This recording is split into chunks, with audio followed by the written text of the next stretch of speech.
Bismillahirrahmanirrahim. Alhamdulillahirabbil alamin. Wassalatu wassalamu ala asyrafil anbiya wal mursalin sayyidina Muhammadin wa ala alihi wa sahbihi ajmain. Yang kesembilan daripada perkataan yang indah dari para ulama,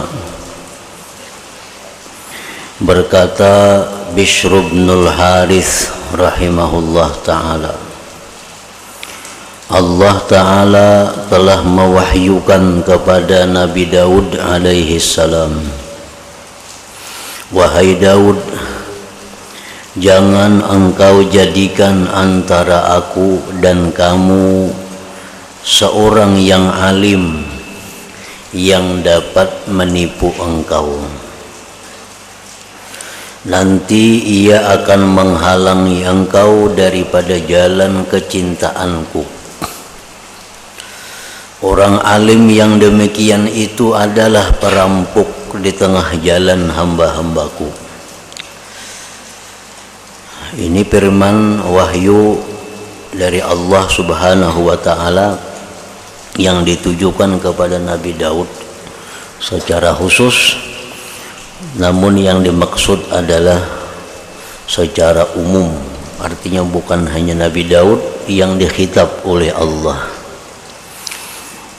Jangan engkau menjadikan orang alim yang mana orang alim itu dapat menipu engkau. Orang alim yang menipu engkau itu ialah orang alim yang menghalangi engkau daripada jalan kecintaanku. Orang alim itu disebut sebagai perampok di tengah jalan hamba-hambaku. Nah, maksudnya adalah jangan menjadikan orang alim sebagai penghubung kita kepada Allah, yang mana orang alim itu menghalangi daripada jalan kecintaan Allah. Orang alim atau guru yang membuat kita jadi sombong, nah, itu orang alim yang dikatakan oleh Allah ini sebagai penipu, sebagai perampok di jalan menuju kepada Allah.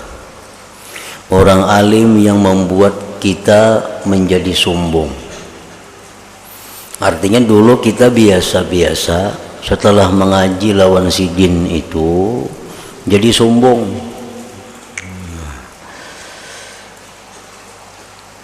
Orang-orang alim yang bila mana kita mengaji kepada orang alim itu, kita jadi merendahkan orang lain. Nah, itu orang alim yang menipu. Mestinya orang alim yang benar itu adalah orang alim yang menjadikan muridnya itu bersifat tawadhu. Orang alim yang mestinya mengajarkan kepada muridnya itu bahwa orang-orang lain itu lebih baik daripada dirinya. Nah, mestinya demikian. Orang-orang alim yang mengajarkan kepada kita bertambah kecintaan kepada dunia, nah itu dikatakan juga termasuk orang alim yang menipu, orang alim yang merupakan perampok di tengah jalan menuju kepada kecintaan Allah. Orang alim yang membuat kita menambah cinta kepada dunia, orang alim yang membuat kita menambah berani berbuat dosa, orang alim yang membuat kita tambah malas melakukan taat. Nah, jangan dijadikan orang alim seperti itu penghubung kita kepada Allah Subhanahu wa ta'ala, karena bukan terhubung kepada Allah, bahkan sebaliknya kita makin jauh dari Allah Subhanahu wa ta'ala. Nah, itu maksudnya, jangan engkau jadikan antara aku dan kamu seorang yang alim yang dapat menipu engkau. nanti ia akan menghalangi engkau daripada jalan kecintaanku. Orang alim yang demikian itu adalah perampok di tengah jalan hamba-hambaku. Maka hendaklah kita senantiasa mengharapkan akan selamat daripadanya. Yang ke-10, dan berkata Salman Al-Farisi radhiyallahu anhu, jikalau manusia memahami pertolongan Allah yang diberikan menerusi hamba-hambanya yang dhaif, sudah tentu mereka tidak akan mengabaikan mereka.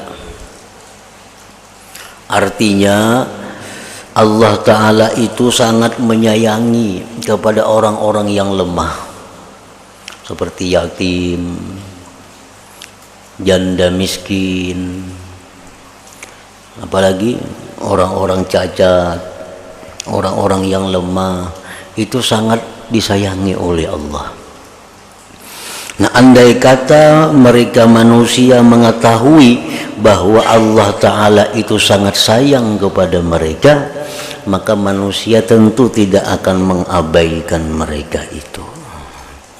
Rahmat Allah itu banyak di tengah-tengah orang yang lemah, di tengah orang yang teraniaya, di tengah orang yang tersia-sia. Dan di situ terkumpul rahmat Allah Subhanahu wa Ta'ala. Andai kata kita tahu itu, niscaya kita kada akan mengabaikan mereka. Nah, cuma karena kita kada tahu, kita menganggap orang ini sebagai beban hidup, kita menganggap sebagai orang cacat ini orang nang mengalihi, kita menganggap anak yatim ini anak nang memuyaki, kita anggap orang susah ini mariputi, nah lalu kita menjauh dari mereka, lalu kita mengabaikan mereka. Padahal pada mereka itu banyak terhimpun rahmat Allah Subhanahu wa Ta'ala. Yang ke-11 berkata Imam Asy-Syafi'i rahimahullahu ta'ala, lazimilah bersifat zuhud. Zuhud artinya adalah secara umum meninggalkan perkara-perkara halal yang melingahkan dari Allah. Meninggalkan perkara-perkara halal yang membuat jauh dari Allah. Itu garis besarnya zuhud. Kada setiap orang miskin itu zuhud, kada tentu. Kada setiap orang yang kaya itu kada zuhud, kada tentu juga. Orang yang zuhud itu adalah orang yang tidak dilalaikan oleh apapun dari Allah Subhanahu wa Ta'ala. Nah, itu ngarannya zahid, orang yang zuhud. Apapun pekerjaannya, betapa banyak pun harta bendanya, tapi inya kada lalai dari Allah. Nah, itu zahid, orang yang zuhud. Lazimilah bersifat zuhud, karena sifat zuhud itu pada seseorang yang zahid, yang zuhud, lebih cantik daripada perhiasan emas berlian pada seorang anak gadis.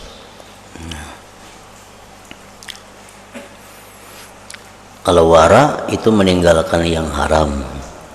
Nah, kalau zuhud ini meninggalkan yang halal, yang membuat dia sibuk sehingga lupa kepada Allah Ta'ala. Nah, itu zuhud. Yang ke-12 berkata Imam Ar-Rabi' rahimahullahu ta'ala, berkata kepadaku oleh Imam Asy-Syafi'i rahimahullahu ta'ala, wahai Rabi', jangan engkau bercakap pada perkara yang tidak berfaedah.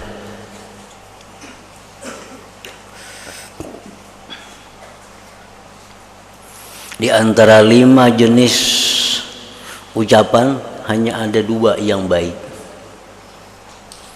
Selain pada itu menyulitkan kita di akhirat. Satu, perkataan yang haram, ini jelas sudah akan menyusahkan kita di akhirat. Yang kedua, perkataan yang makruh, jelas menyusahkan kita di akhirat. Yang ketiga, perkataan yang boleh, itu pun memperpanjang urusan di akhirat. Nah, hanya ada 2 yang bagus, perkataan yang sunat dan perkataan yang wajib. Perkataan yang wajib itu macam apa? Seperti amar ma'ruf, menyuruh berbuat kebaikan. Nah, itu perkataan yang wajib. Atau mencegah dari kemungkaran. Perkataan yang sunat banyak contohnya. Berkata Imam Rabi rahimahullahu ta'ala, berkata kepada quli Imam Asy-Syafi'i rahimahullah ta'ala, wahai Rabi', jangan engkau bercakap berkata-kata pada perkara yang tidak berfaedah, karena apabila engkau telah bercakap dengan suatu perkataan, maka ia telah memiliki engkau dan engkau sudah tidak dapat lagi menguasainya. Perkataan itu bila kita ucapkan, maka dia memasung kita.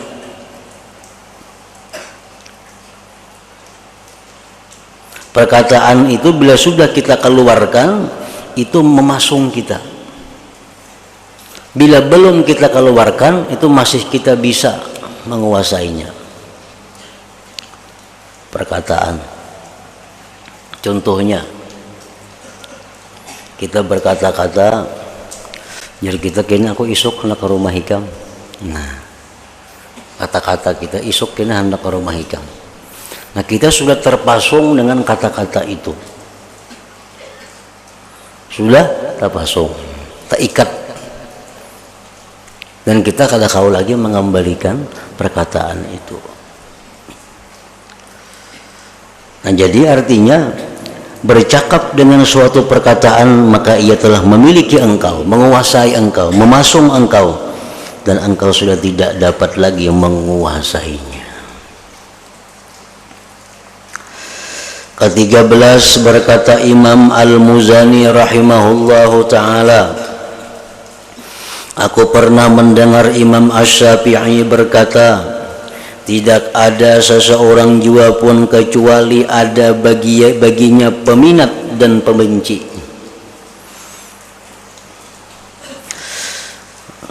Tidak ada seorang jua pun kecuali ada baginya peminat dan pembenci.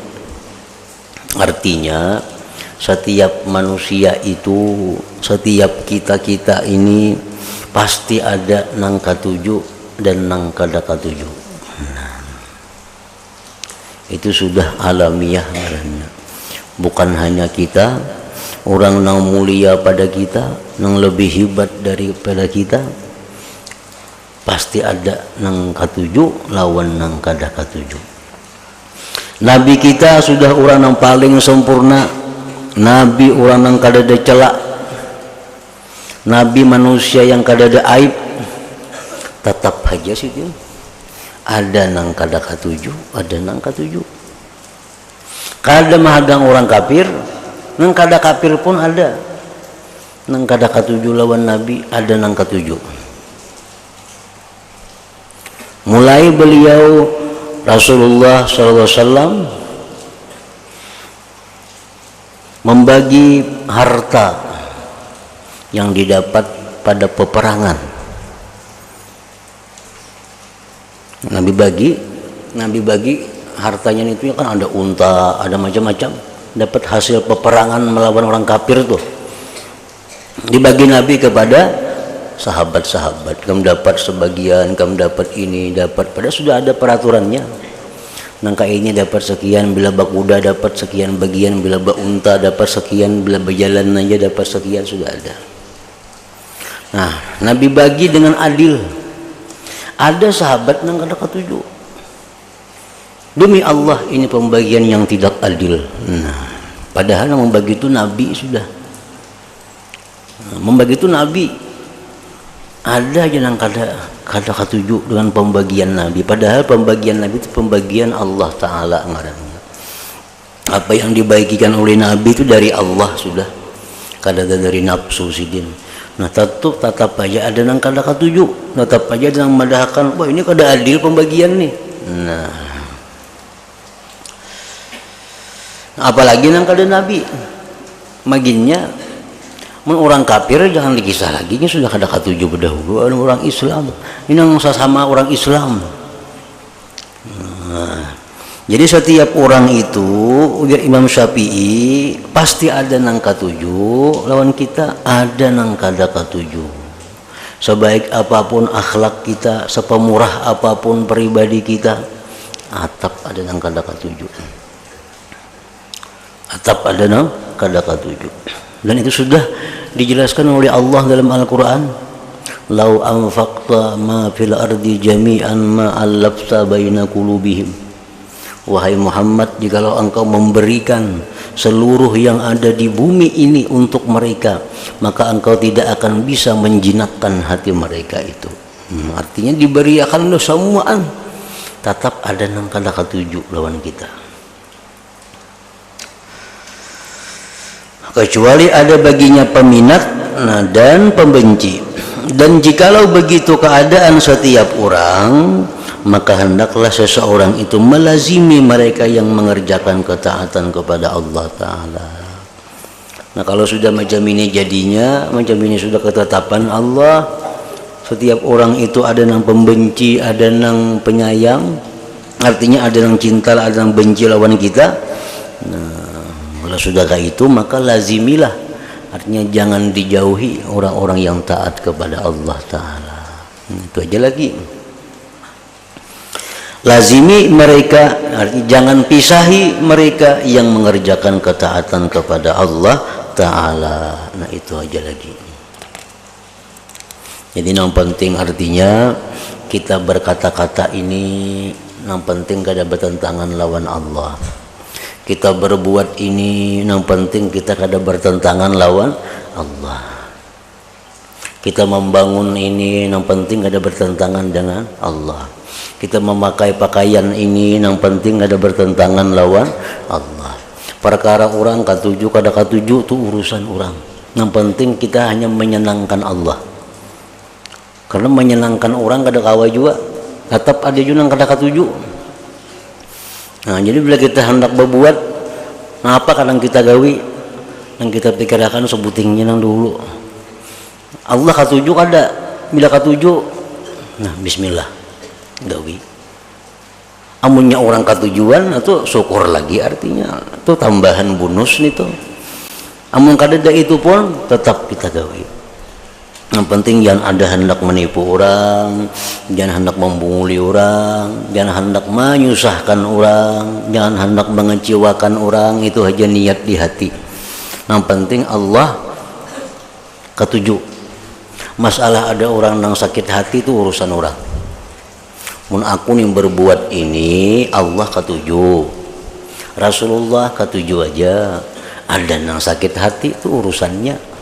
Kada kita menyakiti, kada kita menzalim. Kenapa? Karena kita perbuat itu Allah ketujuh aja, Rasul ketujuh aja. Pemasalah ada yang sakit hati kan kelakuan kita tuh urusan inya seorang lawan Tuhan. Kenapa sakit hati? Tuhan aja kada sarik, Rasul aja kada sarik, kenapa seorang sarik? Nah, jadi mungkin kita hendak berbuat supaya orang ketujuh samuan lawan seorang kada kawa, dijamin kada kawan itu. Dan kita kada berdosa. Misalnya mun aku nangka inilah Allah ketujuh aja, Rasul ketujuh aja, tapi mama abahku sakit hati, kada berdosa. Nah, kada berdosa.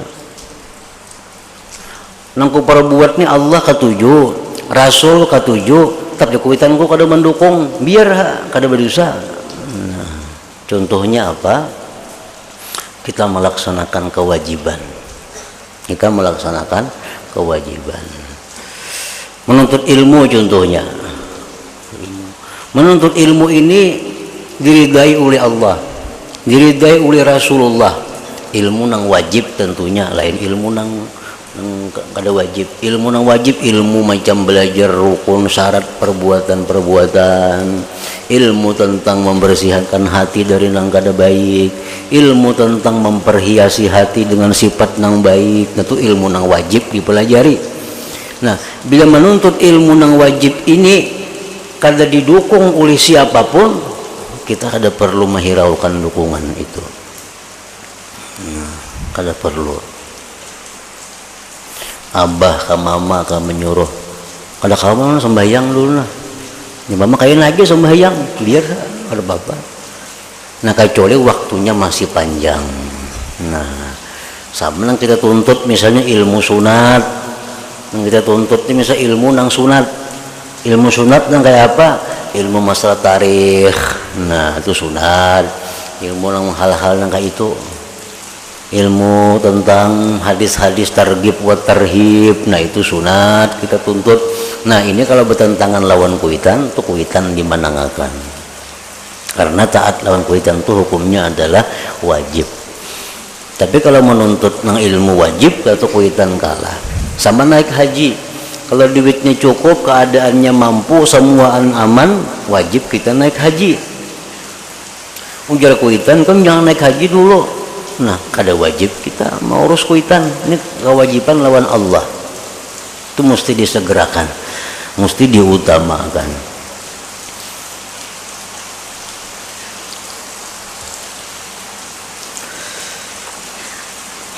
Dan jikalau begini keadaan setiap orang, ada yang pro, ada yang kontra, maka hendaklah seorang itu melazimi mereka yang mengerjakan ketaatan kepada Allah Subhanahu wa ta'ala. Ke-14 berkata Sufyan bin Uyainah radhiyallahu ta'ala anhu, di Muzdalifah pada kali yang terakhir dari haji yang beliau laksanakan, sesungguhnya aku telah datang ke tempat ini 70 kali, ujar Sufyan bin Uyainah. Berarti si ini tuha benar berhaji ke 70 kali haji. Berarti umur sidin itu lebih 70. Kan haji setahun sekali, ini sudah 70 kali naik haji.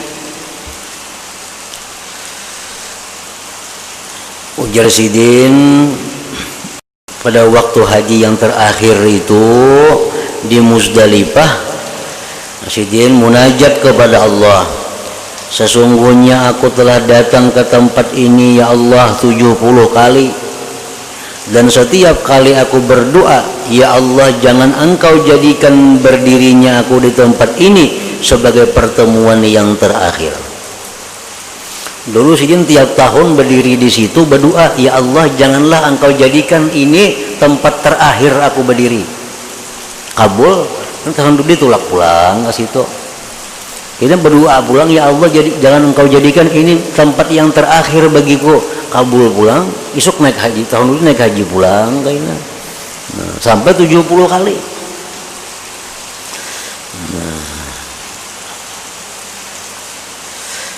Aku sebenarnya ya Allah telah malu meminta daripada Allah Ta'ala, karena terlalu banyak kali aku telah meminta kepadanya. Tiap tahun dan dia doa, ya Allah jangan jadikanlah ini aku terakhir ke sini. Tiap tahun itu. Nah pada tahun itu beliau kada minta lagi. Supan sudah kebanyakan minta lawan Tuhan, 70 kali sudah. Tahun itu sin kada minta lagi. Nah, lalu Imam Sufyan bin Uyainah selepas balik daripada haji tersebut, terus saja beliau meninggal dunia. Karena sini kada minta lagi lawan Tuhan untuk kembali ke tempat itu. Ke-15 berkata Ahmad ibnu Abil Hawari radhiyallahu anhu, aku bercita-cita mau melihat Imam Abu Sulaiman Ad-Darani di dalam mimpiku. Berdoa lawan Tuhan, ya Allah mimpiakan aku lawan Syekh Imam Abu Sulaiman Ad-Darani, salah seorang waliullah. Lalu aku dapat melihat beliau dalam mimpiku setelah cukup 1 tahun daripada tarikh beliau wafat. Setahun sudah beliau itu wafat, aku bermimpi melihat beliau, Syekh Abu Sulaiman Ad-Darani. Aku berkata kepada beliau, wahai guru yang banyak mengajar, apakah yang dibalas oleh Allah daripada segala amalan kamu? Apakah yang dibalas oleh Allah daripada segala amalan kamu? Lalu beliau menjawab, wahai Ahmad, sebenarnya pada suatu hari saya datang daripada Babus Sagir, lalu aku menemui raga seseorang tua yang ada di situ. dan aku ambil sebatang kayu daripadanya. Saya pun sudah lupa apakah kayu yang aku ambil itu aku buat pencungkil gigi, kukuit gigi artinya, atau aku lemparkan begitu saja. Maka sekarang ini saya sedang berhadapan dengan hisab kesalahanku itu sejak dari 1 tahun yang sedang berlalu sampai ke malam hari ini. Nah, ujar Abu Sulaiman Ad-Darani, wahai Ahmad, aku ada masalah yang setahun sudah masalahnya belum beres lagi di hadapan Allah. Apa masalahnya? Aku pernah ada mengambil sebilah kayu halus dengan kukuit gigi. Karena bapak ada lawan orangnya. Mengambil ampun orang kayu sagan kukuit gigi. Nah, itu sampai setahun sudah aku masih di hadapan Allah berurusan untuk mengurus nang sebilah kayu nang halus sagan kukuit gigi tadi.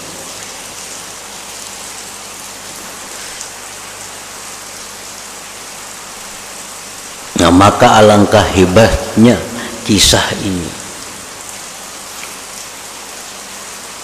Ia menggalakkan supaya kita senantiasa berlaku wara, dan ia kisah memberi amaran supaya kita berhati-hati daripada dosa yang kecil-kecil atau sebarang kezaliman terhadap harta orang lain.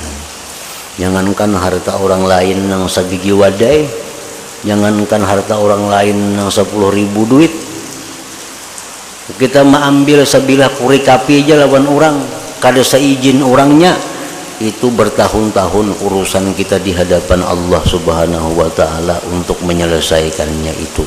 Nah, ini yang dialami oleh Imam Abu Sulaiman Ad-Darani, padahal beliau ini adalah seorang wali daripada waliullah taala. Nah, apalagi kita nang kada wali, apalagi yang sudah banyak dosa, ada pula mengambil ampun orang, tentu akan lebih sulit lagi urusannya di hadapan Allah Subhanahu wa taala. Kada ada bisa nang terlepas. Wa may ya'mal mithqala dzarratin khairan yara wa may ya'mal mithqala dzarratin syarran yara. Kita beramal yang baik sekecil apapun, kita akan lihat balasan pahalanya, kita akan nikmati pahalanya itu. Padahal menolong orang sedikit benar beri, minta pangkorek jurang sebilah gaul tes orang menitis, nah halus benar itu akan kita nikmati pahalanya di akhirat. Tetapi kalau kita berbuat kejahatan walaupun sekecil zarrah, kita akan merasakan balasannya di akhirat. Nah, tadi contohnya hanya mengambil sebilah kayu yang halus untuk kukuit gigi, bertahun-tahun berurusan di hadapan Allah Subhanahu wa taala. Nah, apalagi nang gana, artinya makin sulit lagi. Nah, jadi itu kisah menyuruh kita agar berhati-hati dalam urusan dosa kecil, dalam urusan harta orang. Harta orang itu adalah harta orang, tentu orang akan menuntut kita di hadapan Allah Subhanahu wa taala. Jadi orang yang banyak menghutangi orang, ini menghutangi orang di sini kada bayar, menghutangi orang di sini kada bayar juga, baru menghutangi di sini itu kada perlu bersedih hati, kada dibayari orang hutang itu, karena di akhiratnya bayar amal, di akhirat bayar amal, sedangkan kita perlunya di akhirat kena. Perlu di dunia ini kau aja kita minta tolong, minta bantu, minta betalangkah dahulu kau. Kalau di akhirat kemana? Nah, jadi kita menghutangi orang 10.000 rupiah, orangnya hilang gak ada bayar lagi, biar aja. Karena di akhirat ini bayar dengan beberapa ribu rakaat sembahyang, beberapa ribu rakaat sembahyang. Ada para ulama yang mengatakan bahwa 1 sen itu dibayar dengan 70 rakaat sembahyang. Nah, berapa 1 sen itu bahari? Bahari ada kan sen kalau, nah, berapa sen ya? Nah, 1 sen itu dibayar dengan 70 rakaat sembahyang. Namun 10.000 duitnya, nah berapa rakaat sembahyang orang bayar? Jadi gembira aja kita dihutang orang-orang kada bayar, ayo aja. Diambil orang barang kita, ayo aja. Karusa bersedih hati. Kayaknya di akhirat bayar dengan amal ibadahnya. Mun ibadahnya pang habis sudah, dosa kita diambilnya. Nyaman lagi. Kita pernah mencuntan, dosanya diunjuk ke situ. Kita pernah ma'anu binian, dosa kita diunjuk juga ke situ. Ini apa kada kau bayar hutang lawan kita. Nah, jadi perkara dizalim orang harta, dizalim orang diri, itu kada perlu berduka cita. Kenapa? Karena di akhirat kita akan dapat menikmati itu. Di akhirat kita akan senang dengan demikian itu. Bahkan orang di akhirat itu mencita-cita apa? Dalam dunia aku kada suka kehilangan. Kawanku nang kehilangan ya untung banyak bisi amal. Kenapa malingnya di akhirat bayar dengan kebaikannya? Ada orang jadi maling bakti lawan kuitan, maling ini bakti lawan kuitannya, tapi jadi maling. Nah di akhirat kayaknya pahala bakti lawan kuitan itu diunjuknya kepada orang nang dicuntannya hartanya itu. Nah jadi mungkin kita durhaka lawan kuitan, jadi bakti lawan kuitan kita, karena si maling itu bakti lawan kuitan. Nah misalnya maling ini orangnya ahli baca salawat, tapi maling gawiannya. Salawat dalail tiap hari, salawat 2-3 ribu sehari, tapi mau mencuntan orangnya, untung dicuntannya itu kita terima kasih. Kenapa? Di akhirat kena bayar salawatnya lawan kita. Makin orang tuh banyak amal mencuntan, makin untung kita, makin banyak amal yang dibayarkannya lawan kita di akhirat. Jadi orang nang dizalim, orang nang mazlum, nah itu kada perlu berduka cita artinya. Sebab itu kada hilang, bahkan itu nang nyata dinikmati di akhirat. Sedangkan harta benda yang ada belum tentu sampai ke akhirat. Itu sudah pasti sampai. Nah, sebigi hintalo hilang, ada apa-apa. Tapi di akhirat kita berapa ratus rakaat bayar sembahyang lawan kita. Di dunia kita ada hakun diupah orang. Hakun diupah orang dalam dunia. Nah, kumbari sebigi hintalo nah. Kita sembahyang 100 rakaat hakun lah. Kan danang hakunnya nah kumbari 10.000 lah yang sembahyang 1.000 rakaat hakun lah 10.000 diupah sembahyang 1.000 rakaat kada hakun, tapi di akhirat itu dapat kita laksanakan, dapat kita nikmati dengan hanya hilang 10.000 tapi berapa ribu rakaat yang kita terima di akhirat. Jadi perkara dizalim orang itu kada perlu susah, kada perlu duka cita, karena balasannya besar di sisi Allah Subhanahu wa ta'ala. Nah, ingat situ yang ke-16.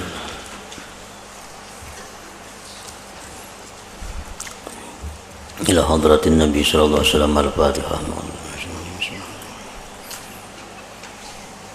Ista'ina lina siratal mustaqim siratal. Bismillahirrahmanirrahim. Alhamdulillahirabbil alamin. Wa salli wa sallim ala sayyidina Muhammad wa alihi wa sahbihi ajma'in.